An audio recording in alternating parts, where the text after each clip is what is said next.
be in the realm of dawah or humanitarian work or whatever it may be, if they don't see that, how are they going to get inspired? You know? So these would be a few tidbits about just high school, college, and career. Inshallah. That's good. But coming back to the professional, what do you think about money making? Because a lot of guys said that when I started making money, it was like, wow, my dad and my parents were giving $20 a week, and I was happy.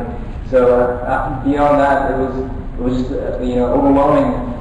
When the money started coming in. Right? Yeah, exactly. When the money started coming in. Yeah. How do you control that? And think about saving or spending and that aspect of controlling.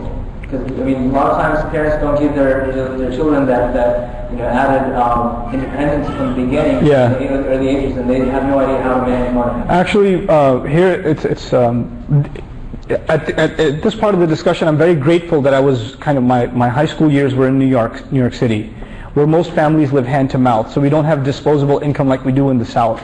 Like here, life is very cheap, so generally people are better off. And if you think you're not well off, go to New York. You'll see what I mean, right? Where the entire family is working, and they're working 40 hours, even if they're in high school.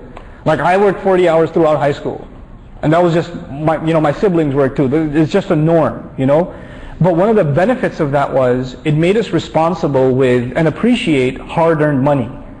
It makes you responsible in life. A lot of our youth, they haven't actually ever felt the need to take responsibility. They've never felt that need. They say, if I screw up, you got a job at the Apple store, or you got a job at the mall, or you got a job somewhere, you're helping out at high school or whatever, some extra money's coming in, but even that you won't take very seriously, because even if that goes away, well, you still got mom and dad.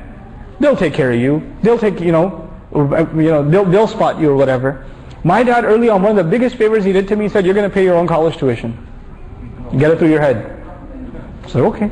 And and for the brothers, at least take it like a man. Say, yeah, okay, I'll do it. I'll do it. And so from high school on, I was thinking like an adult. Like, this is how I'm going to budget my money. This is where I'm going to go to college because I can afford to go here. This is how I'm going to manage my time. And this aspect of life, we're not giving our children, and we have to. They have to. If your kids are teens, a healthy thing for them is to get a job. It's healthy. It's not about the money.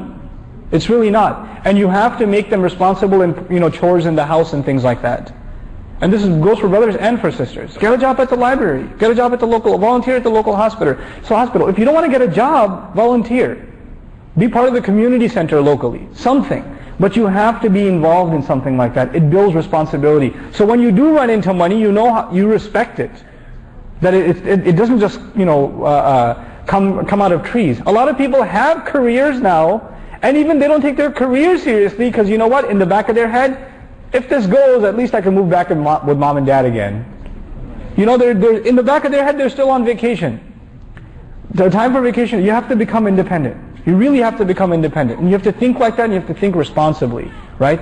As far as the money coming in is concerned, Muslims should have, in my opinion, the idea of we should ward dunya away and we should be people of akhirah is true. At the same time, Muslims, we shouldn't have love of dunya, but I tell you, we should be the highest paid people in the country. Muslims should have the highest salaries. We should have the most successful businesses. And not because we want money, but we can pour that money into Islamic work. We can build infrastructure for future generations. We can't do that if we have nothing to work with.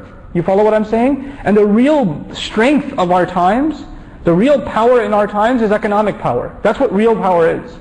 You can have military power, or you can have economic power, and let me tell you, most of the time economic forces even drive military forces. Right? Economics is the currency of power now. Right? So we have to be empowered like that. But we have to maintain the balance that even if we are making loads of money, that our goal in life is not the money. The purpose is not that we make the money. The income we're generating is for a higher purpose. It does something more with life, So, and for this reason we have to kind of balance the idea of good, entrepreneurial careers and businesses with, inshallah ta'ala, this giving spirit. Bi-idhnillah. Right, well, here's for coming, and it's been a pleasure. Alhamdulillah. My pleasure.